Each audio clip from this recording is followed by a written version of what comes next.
So the next point on how to spot a fake friendship is that, and the way people do friend bombing is that, first off, they'll do this.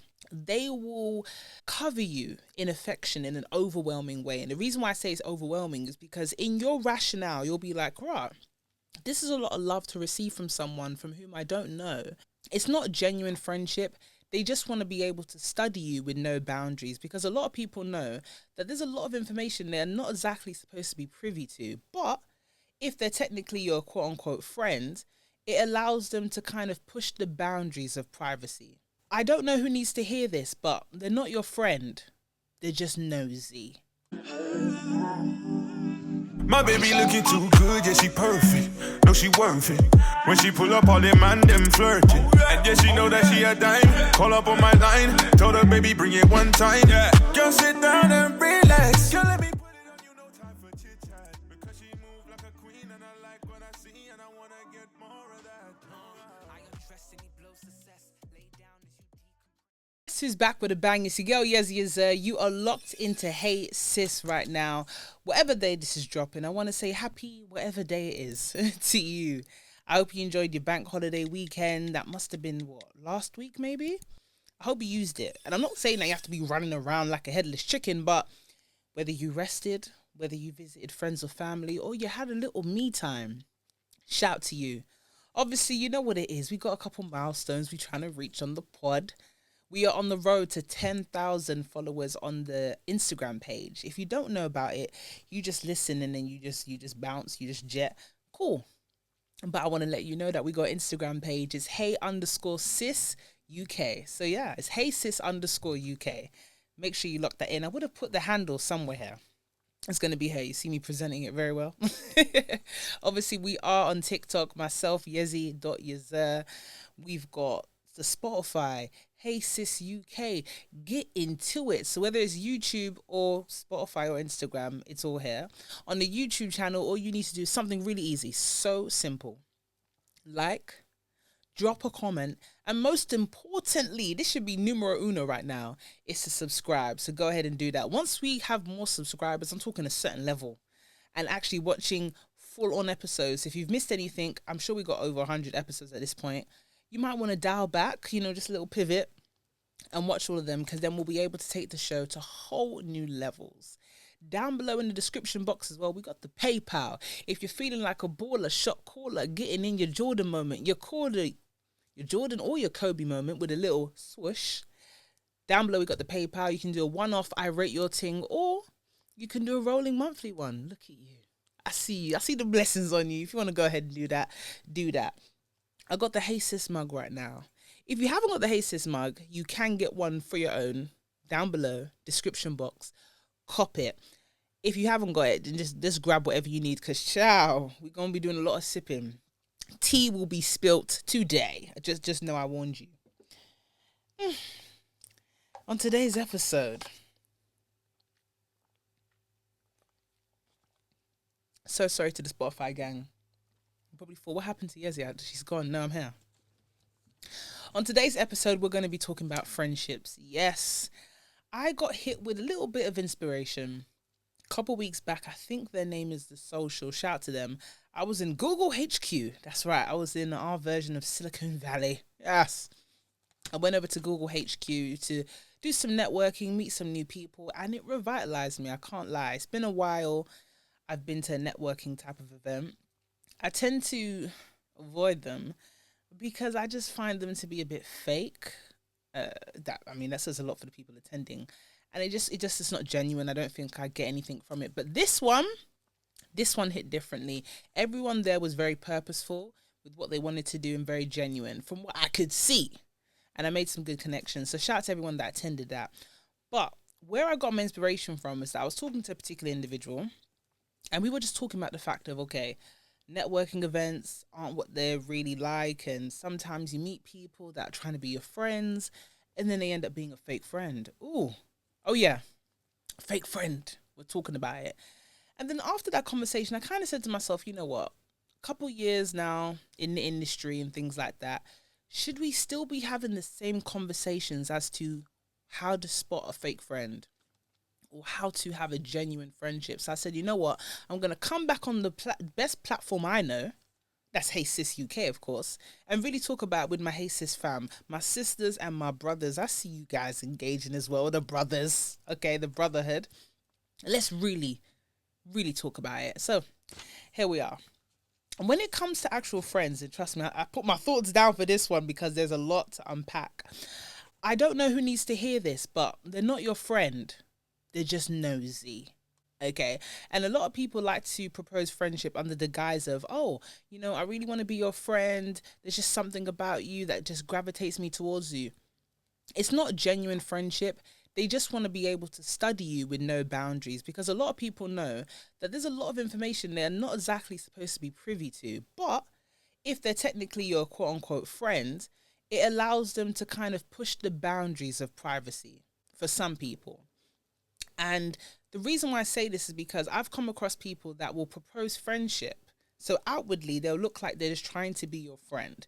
And I said to myself, you know, it gets to a point when you're in this industry that you have to be able to differentiate between a personal friend and an industry friend. These are two different realms, and we shouldn't mix them. We shouldn't muddy the lines, because this is when you find yourself in a state of confusion. You start questioning your discernment. You start questioning the fact of, do I really know how people are? Am I a good judge of character? And you never want to be in a position where you feel like, I'm not good at it at all.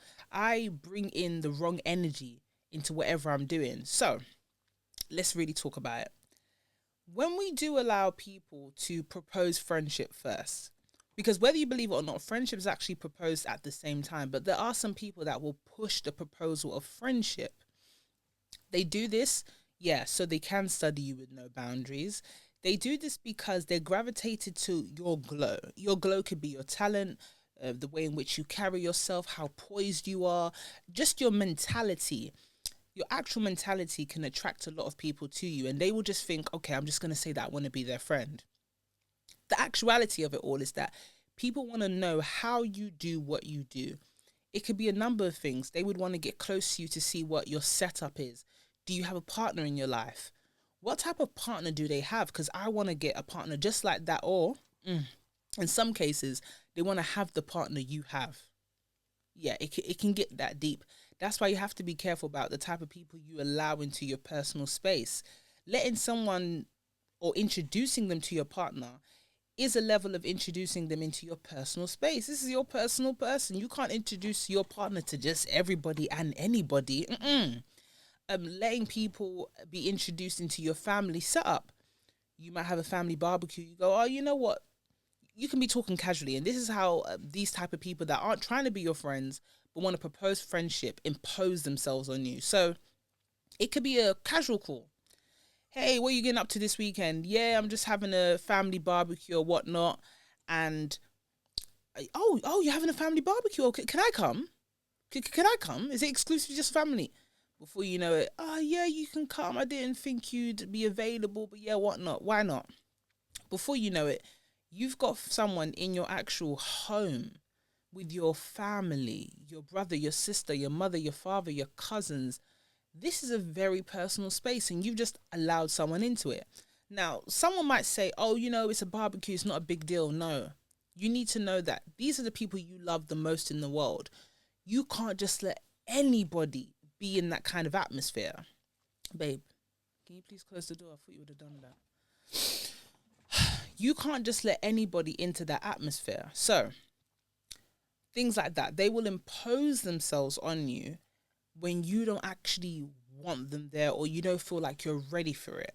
And this is when we go into the realm of, okay, they want to know what your setup is, whether you're coming from a good family, if you've got a supportive partner. What's your education like? What do you do? What kind of friends do you have? Because you notice these type of people, they will immediately want to attach themselves to your friendship group. And this is why I say that the thing about boundaries is that some people who have no boundaries will try to make you feel like, oh, you're doing too much, or you're too sensitive, or you're too strict. No, boundaries are what keeps us on a mental type of, how can I say this, a leveled kind of playing field, in a sense of your mentality being balanced, you being in a healthy space. Because as soon as you allow someone to break down your natural boundaries, and mind you, yeah, these boundaries you have, it's not like you just came out the womb with these boundaries. You would have gone through some stuff. You would have gone through some heartache. You would have gone through some drama. That is why you started setting it up. You can't let someone come out of nowhere and say, oh, you know what? Burn your boundaries. Push your boundaries. No, because then you're going to find yourself going backwards after you already spent about 10 years learning how to go about these things like friendship. So these type of people will look, let's tail it back now. What kind of partner do you have? Are they supportive? Because they're either going to want what you have or want something similar to what you have. What's your family setup? They're going to impose themselves in your family home to get to know your family. And number 3, they actually want to know, okay, what kind of friendship group do you have? Because I want to be friends with your friends. I want to take your friends. Sometimes I want to even see why you're so great to them. Okay? And this is when, in order for these type of people, when they do intercept your life, they intercept it in a way that's very impactful. It's quite a rush. It's like a whirlwind rush. And I'll tell you why. It is like a whirlwind. They start with friend bombing. If you're familiar with that term, you're probably thinking, oh, Yezzi, like, I've only heard of friend bombing when it's like love bombing, like in a romantic space. Oh, no. There is friendship bombing as well. I'm just going to take a sip because we're going to unpack a little something today.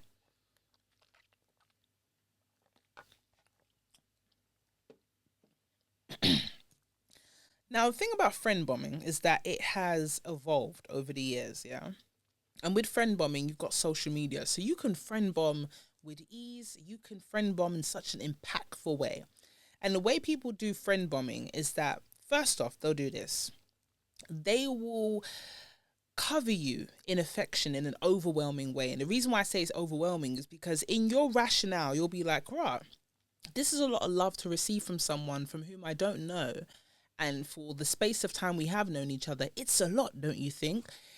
Please, when it comes to being able to filter through fake friends, never forget your discernment. Don't ignore it, and don't ignore your intuition.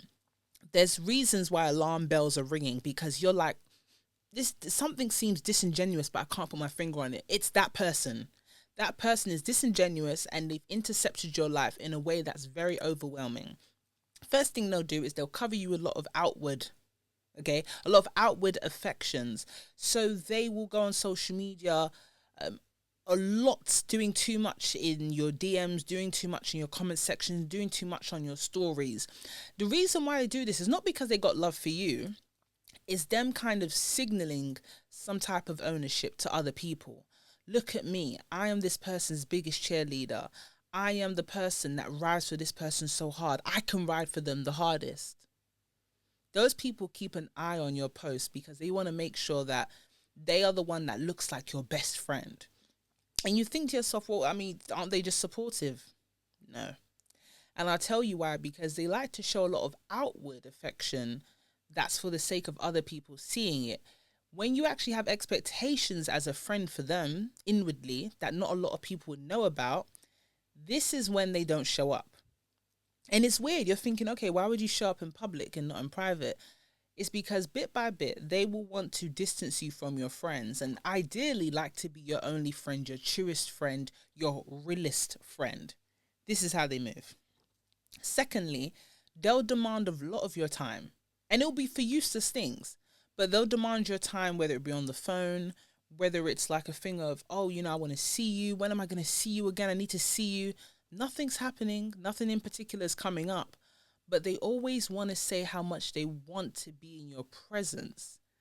And it's not in a fun way. It's not like, oh, you know, we're just friends and we have a common understanding, a common knowledge of things, or there's something that we share. Like, for example, if men see each other, they'll see each other because they have that common understanding of, oh, we support the same team. Let's go watch a match at the pub, whatever. If you have a common type of thing that you have with somebody as a woman, oh, Sephora's doing an opening for this makeup line. I know we both use this makeup. Let's go and check it out. Or we're both into this film or this theatre show. Let's go and check it out. But if you're past a certain age, I don't know, 21, you're doing stuff in your life. You got things to do. You've not got time to just see people and bum around. What's the point in that? But there are people that want to demand your time but have no plausible reason for demanding your time.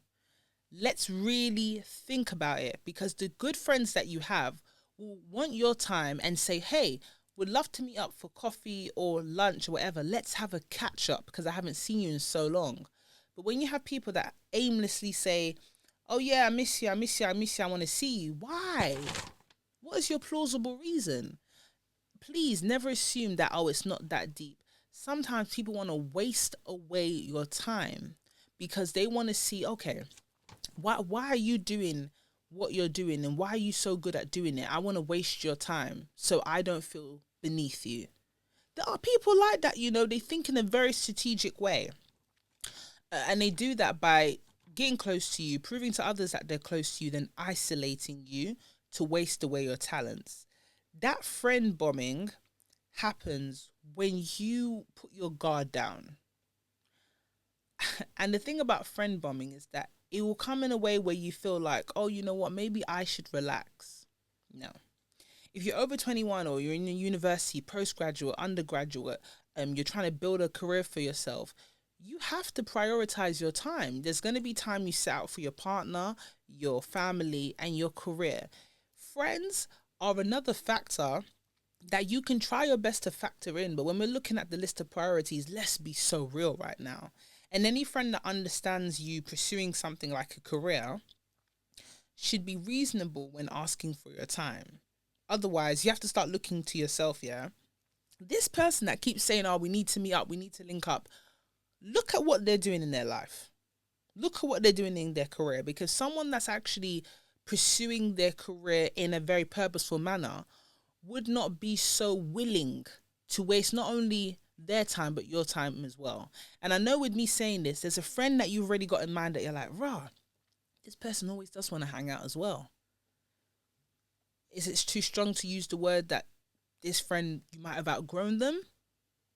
When it comes to outgrowing friends, we're about to get into that one. Just wait for me now. We cooking. Okay, let's be so real. Unless you're wearing a school uniform, if you have a friend that's always demanding your time, don't let that person be the same reason why you haven't achieved what you need to achieve in your life. Gone are the days that we're sitting on the brick walls, walking up and down the high street or in the local town centre. You've got things to do. There's a job application you haven't applied for. Go and do that. There's things that you need to do that are more plausible in helping you get to where you need to do or get to where you need to go to in regards to feeding your soul. You haven't gone to church, but you're walking around town with this person doing nothing.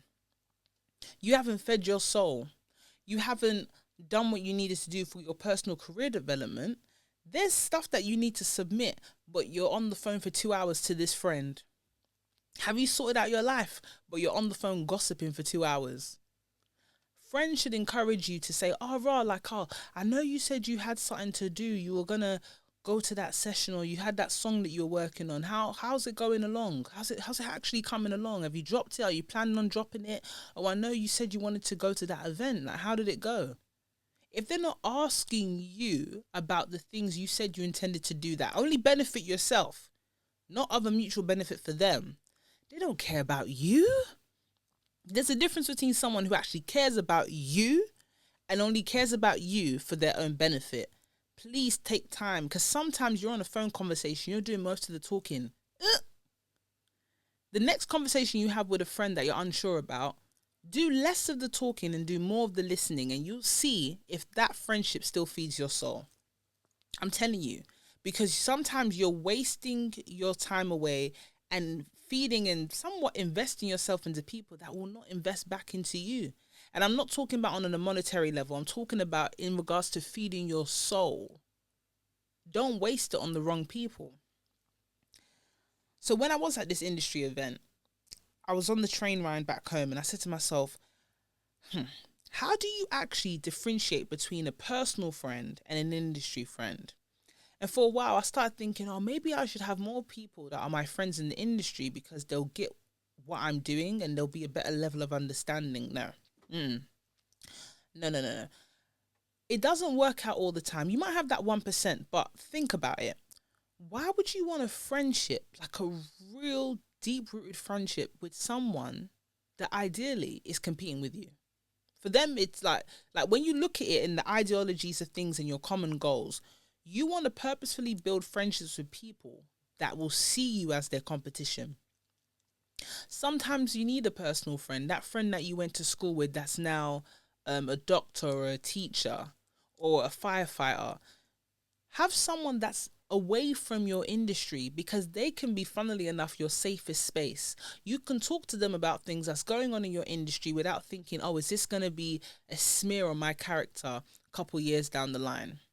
You need someone that's not competing with you, that can genuinely be happy for you.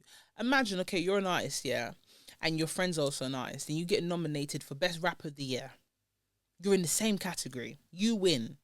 Do you really think that friend of yours is going to be happy for you? Do you think they're going to be praying for you to win? No, you're their competition. So it's okay to have your personal friend. Your personal friend is where you can have your respite. This is when you're not the artist. You can just come home, back to your hometown, you see them, and you don't have to be that character online. You don't have to be what you are to the rest of the world. You can just be yourself and you can be chilled. You don't feel like you have to maintain a certain mystique.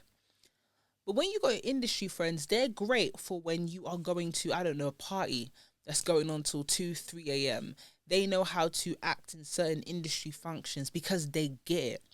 You're not going to make the friend that has a 9 to 5 come to LA for 2 weeks or a month, or go to Cannes Film Festival, or go to this place for another extended period of time. They're not going to get it. And the reason why they don't get it, and they don't have to, is because they have a different lifestyle.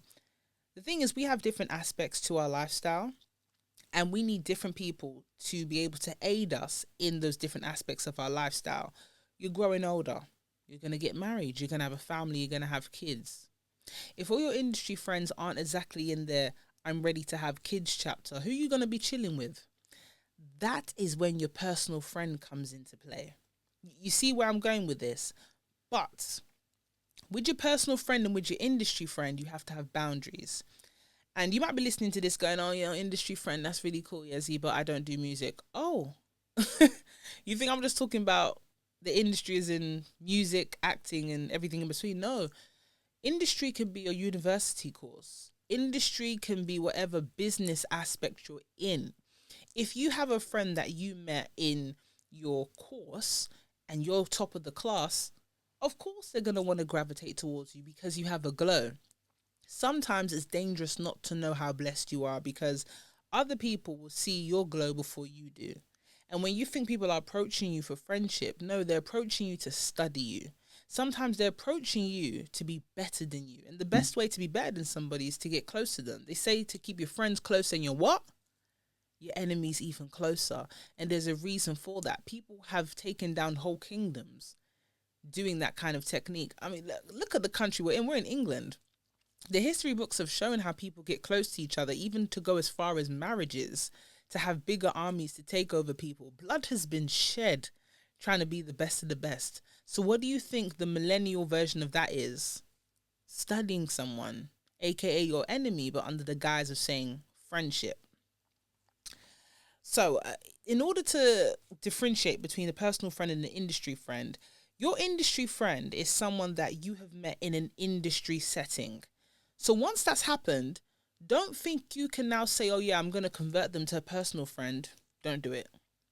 Don't do it. And if you do it, I beg of you, take your sweet time to study them. So if you've met your industry friend in a very intentional industry setup, networking party, you now have to go to your brain, okay, this is my industry friend.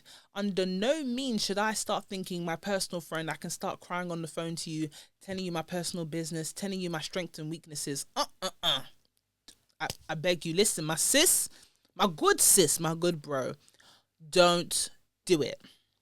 Secondly, in order to differentiate personal friend from industry friend, if you're in the same space as this person, but you're met through a mutual friend, you have to think to yourself, where did I meet my mutual friend that's now introducing me to this friend of a friend? Because that's what they are at that point.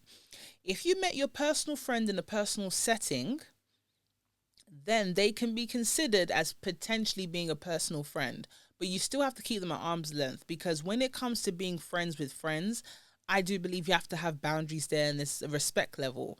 But do you want to know a red flag to know if someone's a quality personal friend? If you are friends with a friend, so you're introduced by one person and you start to become a bit closer to the friend you've been introduced to, if the friend, the mutual one that is, doesn't say, oh, I noticed that you and so-and-so's getting close or anything like that, if they don't seem to even kick up the slightest of fuss, that's a red flag. Because if you have a quality friend that you want to keep or you want to protect, you are going to have a level of concern to just make sure they're okay, or if you're okay.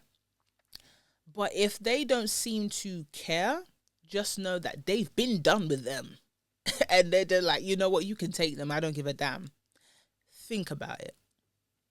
So, mutual friend. Think about where your mutual friend that you met them and who they're introducing you to will let you know, okay, is this an industry friend or a mutual friend? Cool. Another one that you have probably slipped, tripped, fell, bumped your head and accidentally done. Ugh. You have made an online supporter a personal friend. Do not make online supporters personal friends. You have to keep them in that category. And it's not to say there's some kind of hierarchy where, oh yeah, I think I'm this person and I'm moving Hollywood. No. But you have to have your boundaries, because if you let go of your boundaries, this is when people start to think they can act a way towards you that they have no realm, nothing institutes them actually moving to you in that certain way. So the reason why I say this is because if you make your online supporter your personal friend, they now think they can pass comment on certain things.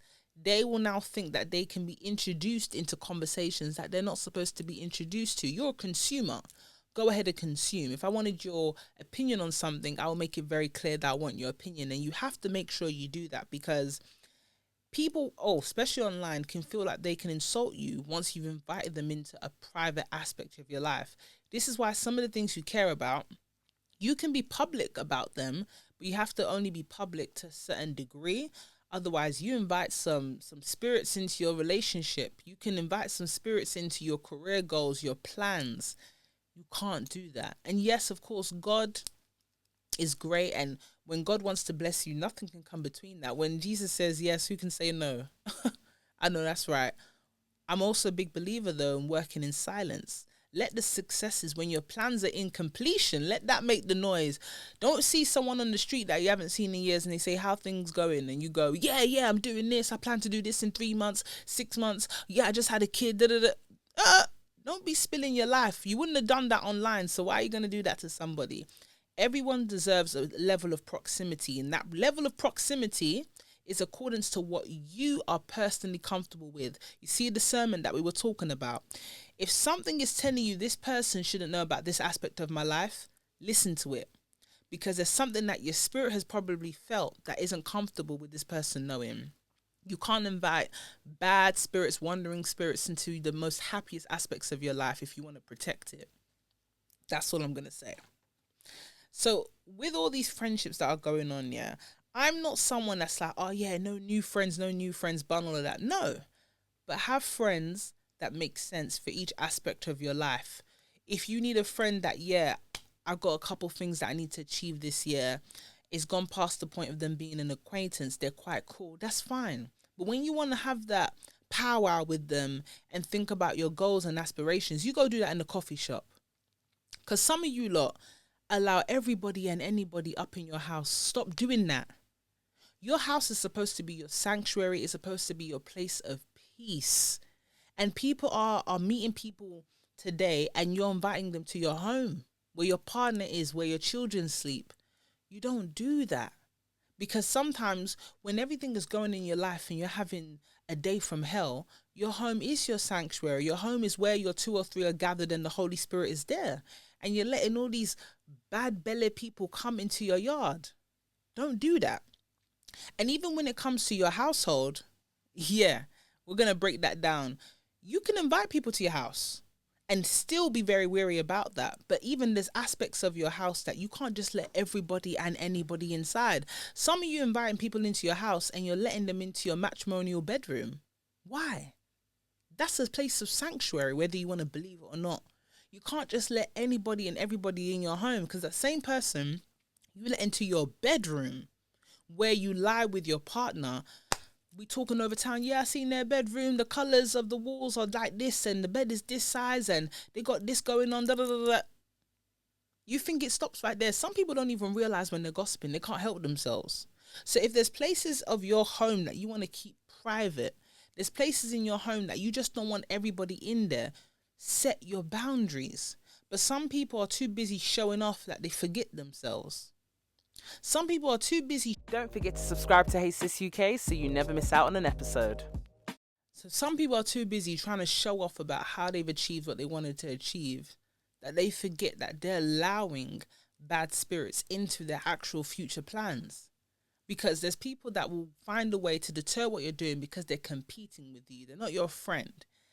And this is where I kind of delve into the whole, how do you even spot a fake friend? So we've been talking about the categories. You got your friendship, that's your personal friendship. This personal friendship can come to the barbecues, can come to the birthday parties, can enter your home because they are not competing with you. You know what I love about personal friendships, yeah? They can be people from a whole different walk of life. They are people that don't even care about what it is you do. And when I mean don't care is like they don't care to attain the things you want to attain. And that is great because they're never going to be a competition. With your industry friendship, these are people that most likely want what you have if you already have attained things that they are yet to attain. These are people that at some point there's going to be a crossroads where you become their competition. So you need to be careful about how much you allow of yourself in that friendship, because an industry friendship should have its boundaries. It should have its realm of, okay, this is the limit of how much I actually divulge into this, because at the end of the day, I know where my morals and values are, but I don't know if you're ever going to switch up on me. And I would never want to go to bed thinking, rah, like, I feel uncomfortable with how much of myself I laid bare for this person. So let's go into how we spot a fake friendship. Now, I need to take a sip, man.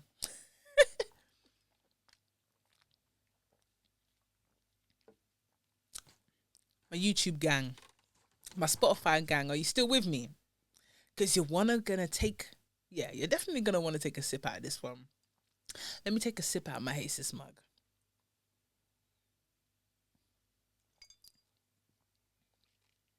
You ready? Let's get into this one. 5 ways to spot a fake friendship. So in case you've just been sleeping and literally lying, partying with the enemy, talking on the phone, this is how you spot a fake friend. Number 1, they blatantly ignore your achievements. We are in a technological era, okay? Let's be so real. And online, you see everything and anything. Even the things you don't want to see, you're going to see it thanks to the algorithm. The friends that blatantly ignore your achievements are doing it so they can avoid giving you a compliment. And they would do it in such a way where it's like, oh yeah, I'm not on social media, or I'm not on socials, or me, I just post and go, all that kind of stuff. And then unless you bring it up, they don't bring it up. They will act like they never saw it. And deep down it's because they just feel less worthy. They just feel like, oh, another reminder as to how little I'm doing in my life. I don't want to acknowledge how well you're doing, because that means I have to have a personal conversation with myself as to where the hell am I going with my own career goals and my own timeline.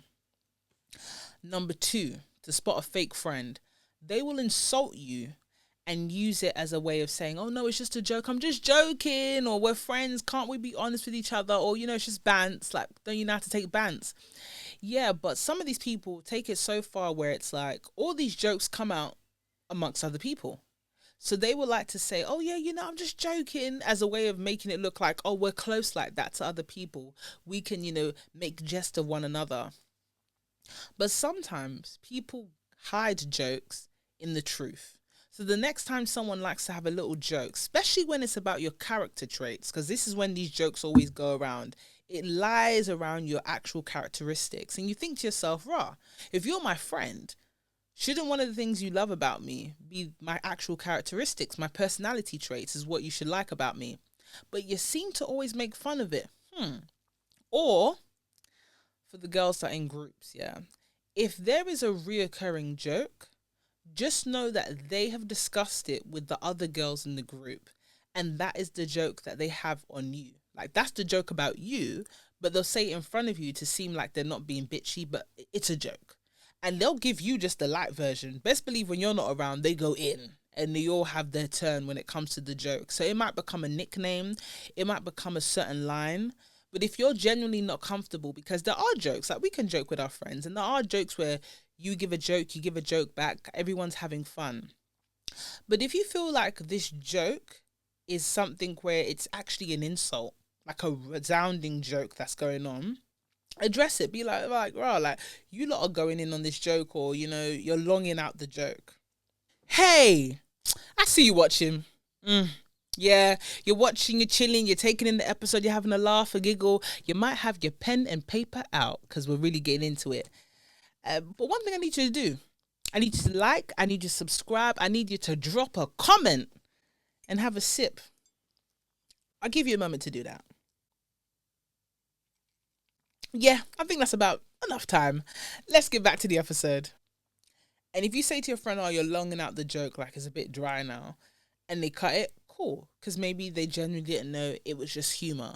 But if you say, oh, this joke is dead, like you guys are longing it out, and they keep going on, just know that that is what they've actually made for you. Like, that's a joke they've made for you because they genuinely don't even like you like that. Sometimes people will frustrate you out of friendship groups. If you think I'm lying, think about the last time you were in a friendship group and why you left. A lot of people use frustration tactics in a lot of things in life. People can frustrate you out of a job. People can frustrate you out of a relationship. And people can frustrate you out of friendships. And they all do it in a way of ignoring your needs and making sure to get onto your insecurities. So you can be frustrated out of a job because they don't appreciate what you're doing. You're showing up every day, you're doing what your contract outlined you to do, but they will ignore that and pick out what you're not doing. Frustration tactics. They can frustrate you out of a relationship. Someone can say they love you with their words, but their actions aren't saying a lot. You could say, oh, I love to go to these type of places. They're not taking you there. They would say, oh, I'd love to spend some quality time with you, but the time is not quality at all. So if you're telling someone what you want and they're not doing it, it's frustrating you out of the relationship. Sometimes people don't want to look like the bad guy. So they would rather you dump them than they dump you. Some people have weird ways with trying to fall asleep at night or sleep well at night, knowing that their conscience is clear because they didn't do the dumping. And frustrating you out of a friendship groups. There can be things where it's like they don't take your opinion into where you go seriously. They can not include you in things or make decisions without taking into account how you feel. Before you know it, the group chat that you're in, there's another group chat and you're not in it. That's the reality of some of these friendship groups, and it really can get that ugly. So if you feel like you're out of place, so you don't belong in this group anymore, that's fine. Go about your business because nobody needs that stress. If there's any aspect of your life that you really shouldn't be stressed in, yeah, you can be stressed in your job, that's fine. But you shouldn't be stressed like that in your relationship. You shouldn't be stressed like that in your family. And you definitely shouldn't be stressed in your friendships. Because that's one of the few aspects in life when it comes to relationships that you choose wholeheartedly. Come on, some of these friendships are families by choice. So you better work that out or get going. The next aspect of spotting a fake friendship is when you're going through a bad experience, they're very quick to help. Now, if we scale it back to number one, when I said, fake friends like to ignore your achievements. Number three in fake friends are always quick to help you when you're going through a bad experience. I knew a woman once, who said that her friend missed her wedding. Don't forget to subscribe to Hey Sis UK so you never miss out on an episode. So the next point on how to spot a fake friendship is that when you're going through a bad experience, they are quick to help you. I knew a woman that once said that she had a friend that when she was getting married, that friend didn't show up to her wedding, as in at all. She did not come. And she was given a full-on invite. But when she lost her child, she was the first one at the hospital. I'm not saying that friends shouldn't be there when you're going for a bad experience, but be very wary of friends that when it comes to times of being joyful and rejoicing in the good things that happen in your life, they're very nonchalant, laid back. But when you're going through some of the terrible experiences that you're going in your life, They are there quick. I'm talking about terrible days that you're going through, and that friend's the first one to call. They're at your house. They want to know all the details. Oh, how did this happen? Why did this happen? How are you feeling? And it's not like they want to be your hero or anything like that. But there are some very sick people that want to have a front row seat to your misery.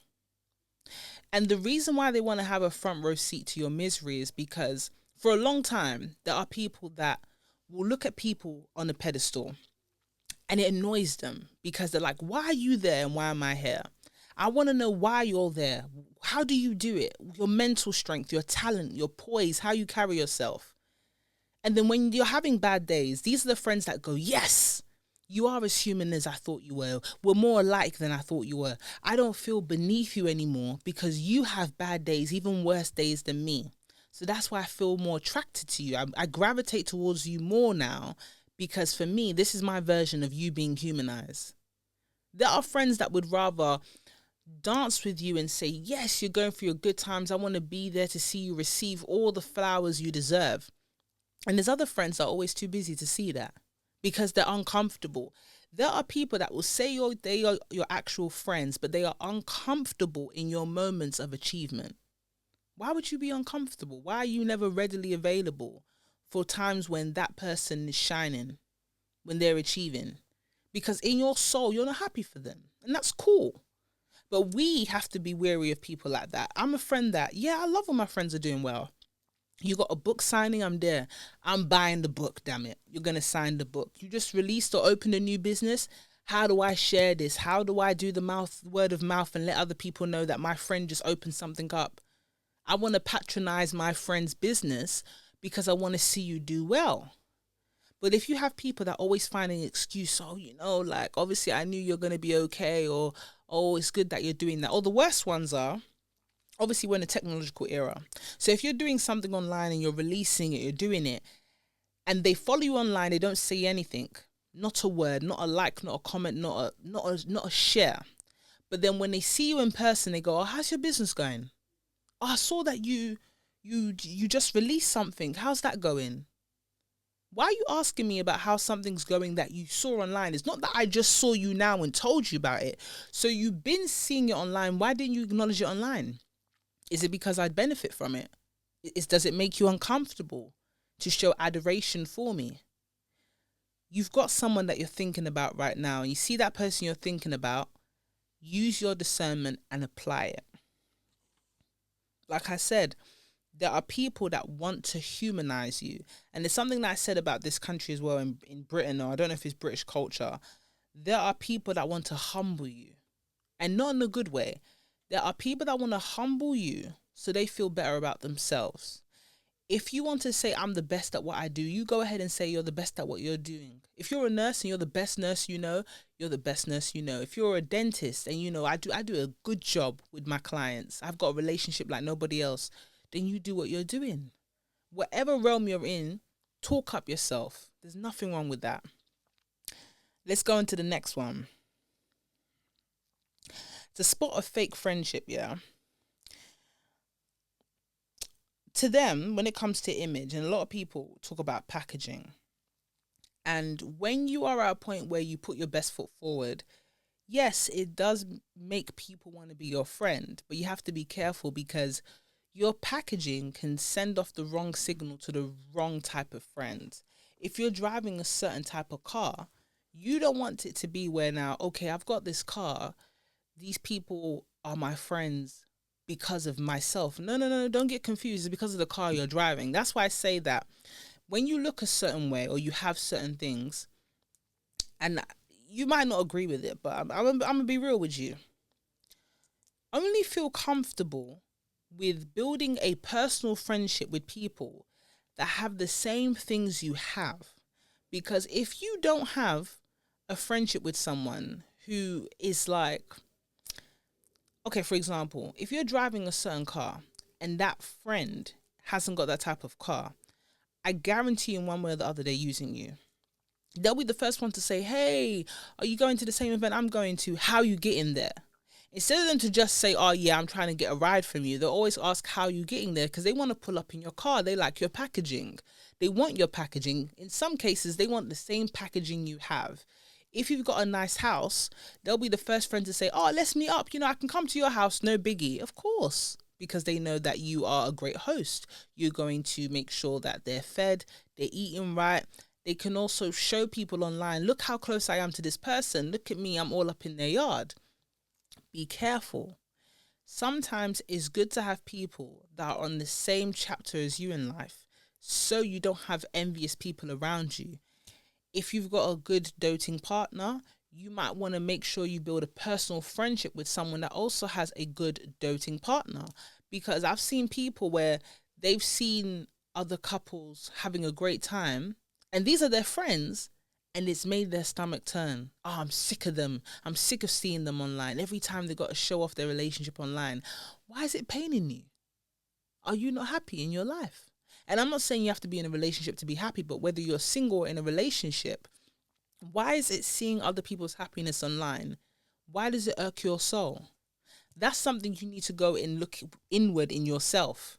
Because if you're not ready to receive other people's happiness and their news, when you go on social media pages, then maybe social media ain't for you. Maybe you need to focus on building the life you want. So when you see other people building their lives, it doesn't make you sad. All the time you hear people go, oh yeah, I'm going on a social media break. Why do you need the break? Because you're not happy. Because when you go online, you get a constant reminder about how happy other people are. So yeah, take that break. But when you're taking that break, it's not to say, oh, I'm just going to take a break and come online and wish everything changes. No.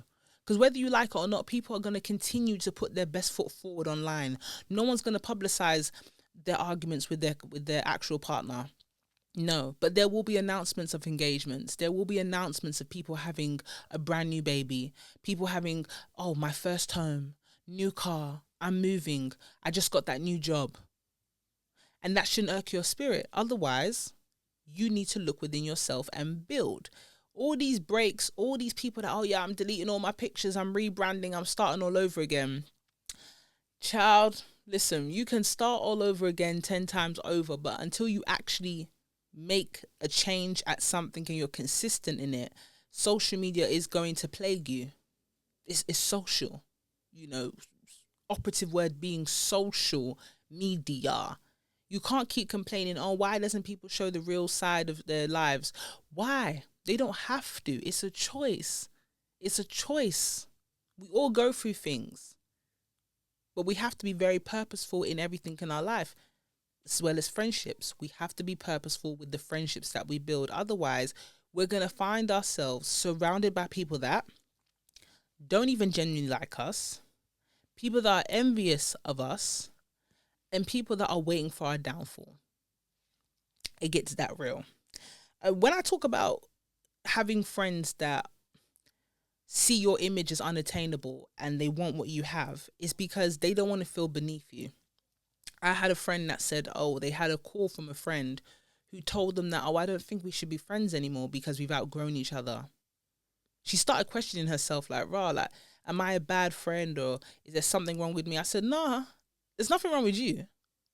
They didn't call you to say that you're a bad person. They called you because some people rather dump than do the dumping. Like they actually rather you get dumped than for you to dump them. And let me wind that back for you. There are people that they know they're going to be dropped out in their friendship. They've seen the moves you've been making for the last 6 months. They've seen that thing you've been doing. You've actually been keeping it up. You've been consistent.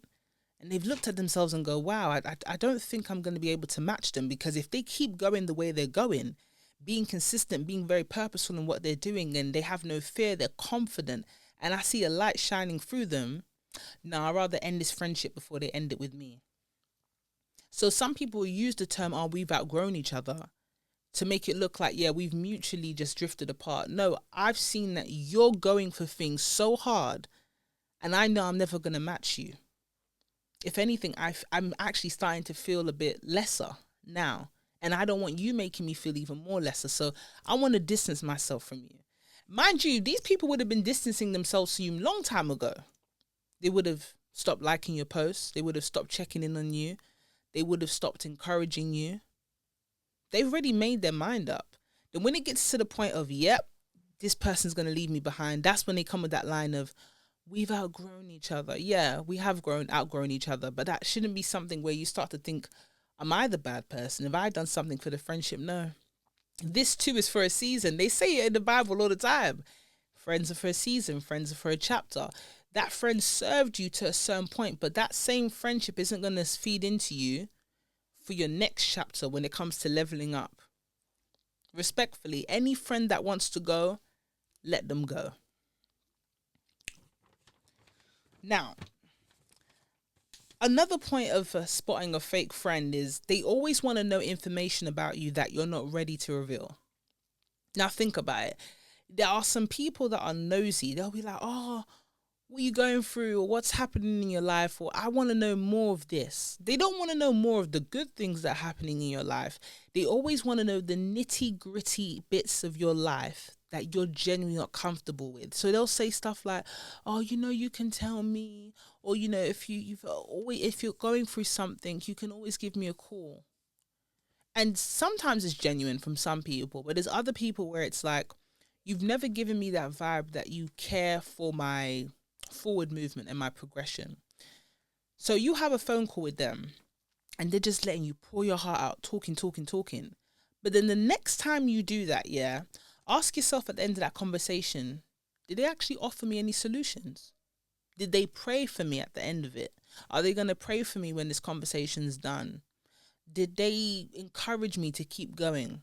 Or did they just hear me pour my heart out?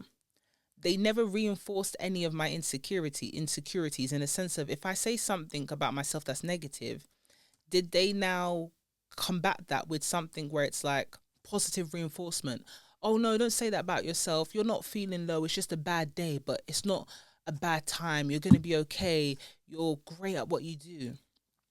There's a lot of people that like to offer a listening ear because they now witness the breakdown of your character.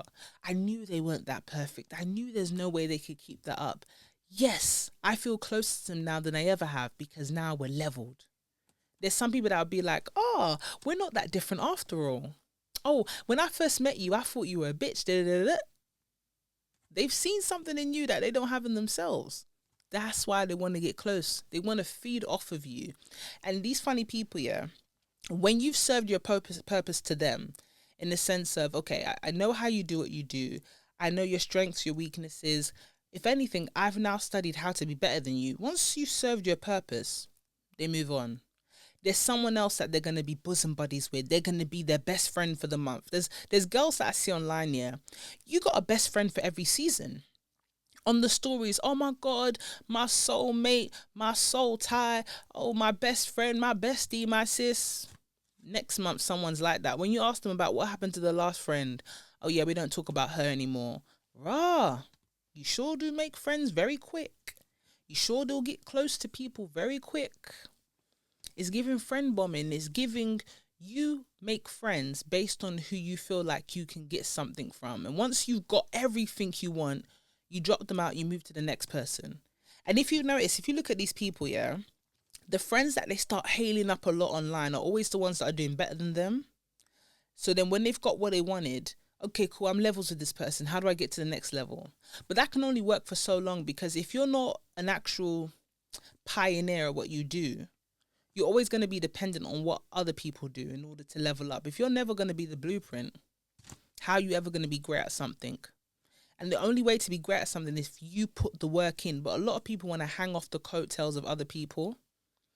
That can only last so long as well. And sooner rather than later, people do clock onto these type of people that are not beneficial. They're dead weight. But they sure do bounce around. So I'm sure you know someone online that's always got that new bestie of the season. Trust me, they look great. Packaging's perfect. They're the it girl or it boy. They'll be cheerleading them just so they can get close to them. Because if you look at them, they're not really levels. One person's always trying to suck off another. That's why I don't blame people that have very tight circles, because the people with very tight circles, if you listen closely into what they've gone through people that are users, that have used them to get things out of them. And now it's like, nah, I'm not gonna sign up willingly, that's for sure. I'm not gonna sign up willingly to being used. And another sign, I know I said 5 points, but this is a bonus. If you want to know if you got a fake friend, yeah, people are always comfortable talking about you to them. And you see these people, they'll be coming up to you to tell you, oh yeah, so-and-so said this about you, so-and-so said that about you. And then you got to pause for a moment and go, hold on. You come in here like you're my spy and you're doing me a favor by letting me know who's talking about me. But the question is, why are they comfortable about talking about me to you? What signal did you give them? Have you spoken about me before? Have you allowed people to talk about me and you didn't even defend me? Because at some point, you're feeding me all this information. Why haven't you ever cut them off and go, I'm not going to sit here and watch you talk about this person? Because if you shut them down, it shouldn't be more than a couple of words. But you're coming back to me telling me, yeah, this person spoke about this in my life, said this in my life. You must have been sat there with some popcorn, boy, because they said a lot about me and then you keep coming back. Now, unless you're silly, if the same person keeps coming back to you, telling you information that other people have said about you, you have just witnessed the same person talking about you as well. Because mind you, they would have had to have something in a response to what they're saying. Because remember, these people say, oh yeah, this person said this about you. And then you always have to ask them, so what did you say? If they take a little pause, that right there is a fake friend. Because they definitely didn't defend you. That's for sure.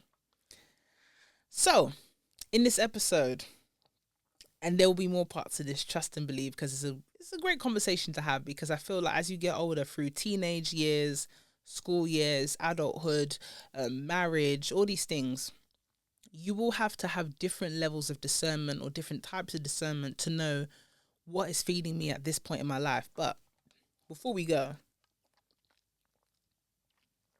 I just want to leave you with this.